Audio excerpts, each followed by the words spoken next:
Welcome, people of the World Wide Web, and yes, this is Saturday, and it's another movie review, so let's get over here and watch my review of Mortal Kombat 2.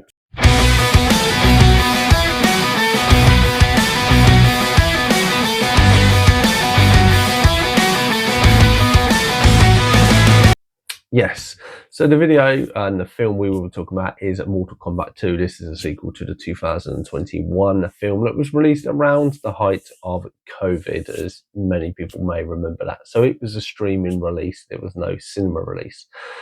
This has a massive returning cast. We have Sonya Blade, Jessica McAray,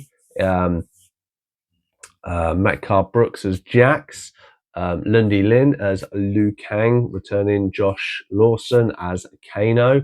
Obviously, that's spoiling a little bit if you may remember. Then we have a Kabadu, I pronounce him as Raiden. And obviously the guy who played Cole returns, and then we have a lot of new members. So we have Adeline Rudolph as Kitana, Carl Urban joining it as Johnny Cage, as you may have seen, Martin Ford as Shao Kahn, Tati Gabrielle as Jade, and yeah, and I did enjoy this movie. There is nothing after the credits, so when you've seen it, it's an hour and 56 minutes long. And it definitely improves on the first movie of this new continuation, which is what I really enjoyed. So we'll get that. Well, if you haven't seen it, essentially it is the first film introduces the characters. The second film is just basically the tournament of Mortal Kombat. So let's stick the spoiler warning up and let's get into it. So yes, so as I said, this is Mortal Kombat 2. The film follows on from the first movie in that the combatants from Earth are all together, obviously, except now -1 because Kung Lao was killed in the first one. So this is where Johnny Cage's character kind of comes in. But you have kind of Raiden with them, and them having their they're talking obviously that they have to find this new person, which we all know is Johnny Cage because we've all seen all the trailers and stuff like this. Shao Kahn is very much the winner of 9. At the very beginning of the film, you get to see a recap of Kitana's dad basically being killed and how he takes over, and how her mother is then coerced into becoming kind of his psychic, so to think, and then manipulated to be Sindel. And then obviously Kitana grows up, and Jade is a friend, and they've been friends for a while. And Jade was taken from like the pits and basically entrusted to be her guardian and stuff. So this is where you have the Raiden and Sonya Lengo get Johnny Cage and bring him to light, and then this is when the tournament starts. It is a 5-on-5 essentially. In the sky there are blue and red kind of crystals, 5 for the Earth realm, 5 for Nether realm, and essentially whoever wins it is the 10th one. So they need to find it each last. So Kitana goes up against Johnny Cage. After Johnny Cage refused to be a part of it, he's been selected anyway, ends up fighting Kitana and more or less loses it, but she basically lets him walk away. The second fight is with Sindel versus Sonya Blade, in kind of a homage to the pit scene from the earlier Mortal Kombat films. When you uppercut a bad guy and they fall into the pit of spikes, they kind of incorporate that as a scenery, which was quite nice to see them homage a lot of stuff. Obviously Sonya wins, so it's 1-1 for them. So then they go on to the next one. The next one is a 3 versus 3 battle. So this is where you have Quan Chi. He has brought back Kano from the dead because he has the amulet which basically empowers Shao Kahn, but they need it powering by a god essentially. And he also brings back Kung Lao as an evil spirit to fight for the bad guys. So this is where you kind of have the turning point in the film. Essentially, Kung Lao turns up. Liu Kang's quite surprised. Kung Lao gets his hat, but it slices Raiden's neck, and this is where the bad guys attack. absorb most of Raiden's power into this amulet and then basically give it to Shao Kahn, who is then basically immortal. The amulet is then locked away in their fortress, and essentially then this is when you have the fights. So you have the Liu Kang and Kung Lao fight, really great, really well done, very plays a lot of homage to the original game and stuff like this. I'm not super knowledgeable on the Mortal Kombats and the lore and everything, so we have this going on. That's the first fight. Next we have Jade versus Jax. Kung Lao wins it. He kills Liu Kang wins it. Sorry, he kills Kung Lao, but says he will go back and get his spirit at some point. Jax versus Jade. Jax wins. So it's then 2 apiece, and then the final one, Cole goes up against Shao Kahn. Obviously, we all now know he's immortal, and Cole gets his head smashed in with a hammer. This was spoiled for me, which unfortunately was a bit of a shame. He's not in it that long. His story was used to kind of be the segue to Scorpion for the first movie, and then he's kind of a little bit redundant here. So this then leaves the Earth guys with 3 wins, and obviously Shao Kahn and his guys with 2. So then they kind of start to lead off to or you kind of build up to what would be the final battle. Obviously, them coming across that they want this gem and that. There is a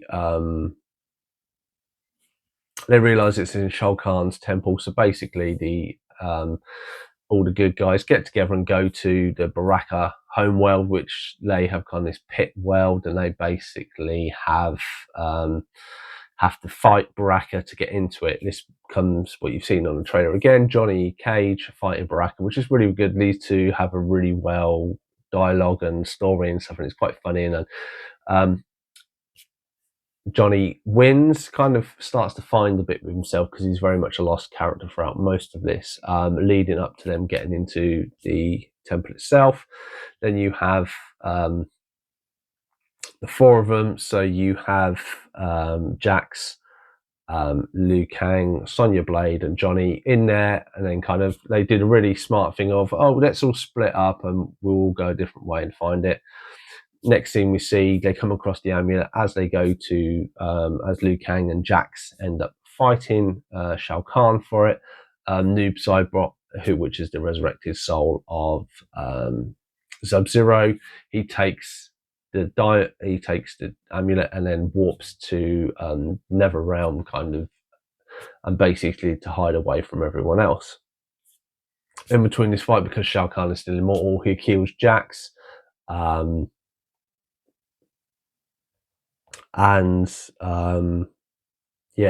Basically does a lot of damage to the good guys. Also, Liu Kang gets killed. And then you kind of have the final fight that is then leading to it. So then Shao Kahn goes on to fight the rest of them that survive. This is where Kano comes out the woodwork with Johnny. He changes his spots. Him and Johnny travel to the Nether Realm with the help of Raiden's last few powers to go get Noob Saibot and the amulet to basically stop it while the rest are fighting Shao Kahn in the real world. As they go, they magically get into Nether Realm and teleport straight away to Scorpion. Obviously, then Scorpion, hearing that Hanzo is still alive, technically, then goes to help them. There's a fight, they get the amulet, and then they go back, destroying the amulet. Basically, leaves Kitana to finishing off Shao Kahn. Then you have everyone together. Obviously, the Earth Realm is saved, the good guys win, and now they've all got to go get the souls of Liu Kang, and that's where the 3rd film essentially is going to take. What did I rate this movie? I rate this movie 6.4 out of 10. As I said, it is a good improvement on the first one. But there are a lot of hit and misses for me. So everybody seemed to love it in the audience, and the trailer did spoil a little bit. First thing did amazingly. Obviously, the same director from the first one, Simon McQuarrie, did amazingly well building the Mortal Kombat realm, because obviously it's more or less the human realm in the first movie. It did really good. It well building was amazing. I thought it did very, very well. Perfect. Where it started to, for me, I had some problems of it. Has you have like the pit level, which ended up being like a what essentially was 10 or 15 square room, and I know they built this in real size, but it seemed so small that it was like it was almost on a budget rather than in the game. It's supposed to, you want it to be like a massive like sports hall big, so that you can fight and move, a bit like the first movie, very beginning for a 90s movie was. Cole died, bit of a shame that was ruined, especially a bit surprising because they built him up in the first one. A lot of people have said he can return as another character. Who knows? We will wait and see. Was a little bit surprised. Baraka, Johnny Cage, great. I thought those two were good. The prosthetics, I thought that story was very clever. I did like the Johnny Cage character of Carl Urban. I wouldn't say I was amazed by him. They definitely stuck as close as they could homage to the original game. But then it was just the overall story for me. I had a lot of problems with, and this is where my rating is. Because just I enjoyed the world building and stuff like that. I was going to buy the steelbook until I watched the movie and I went, "Do you know what? I'm not actually." And the thing that gets me is you have this 5-on-5, and they kind of start to go near the end. It just all gets completely messy.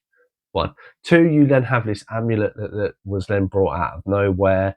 I mean, there's stupid stuff, they break into the temple and are like, right, let Shao Kahn, who's immortal, right, let's all split up. We all split up, so there's 4 of them, they all go their own ways. Literally a split second later, you have Liu Kang has bought it.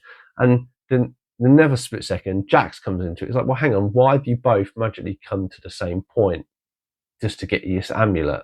Why have you all gone off 4 different ways, but magically 2 of you come straight away and then the others come in? And I thought that was really stupid of them splitting them up. You could have had a bit more fight in some other temple guards or something like that. The whole Scorpion thing, like they bring back Sub-Zero as Noob Saibot. His only job is to kind of get the amulet and go to the same place where only Scorpion kind of lives. And then it's like when Scorpion then then they bring Scorpion in at the very end, like the first one, kind of as a plot device just to feature him. And I was like, well, why is he not there in the beginning? Why is he not helping Earthrealm and stuff like this? And it would have been better if there was more of them. As I was saying, but I mean, like the characters, I thought they looked really, really good, and that I just felt it, leading it all up to Kitana obviously overthrown Shao Kahn. That's great, but I kind of feel like Shao Kahn should have been the final boss in the third one. That you should have still had him in the background and Shang Tsung doing a lot of it, because they've obviously switched it up so Shang Tsung can kind of be the bad guy. Bringing Kano back, I think, was brilliant. Even though Johnny is supposed to be the witted one, I felt Kano was so much more funnier in this one than he was in the first one. And so much stuff like that. There were bits from like the first movie. So the first movie is all you have these tattoos and these what it is. That magically disappears out of complete hindsight as well. I can see they obviously took a lot of feedback from the first film, the fact it's 5 years, 6 years later, 5, 6 years, and how much they've developed and how much they changed stuff and how much they well build and stayed homage to the thing. I think that was amazing for what they did. But for me, it kind of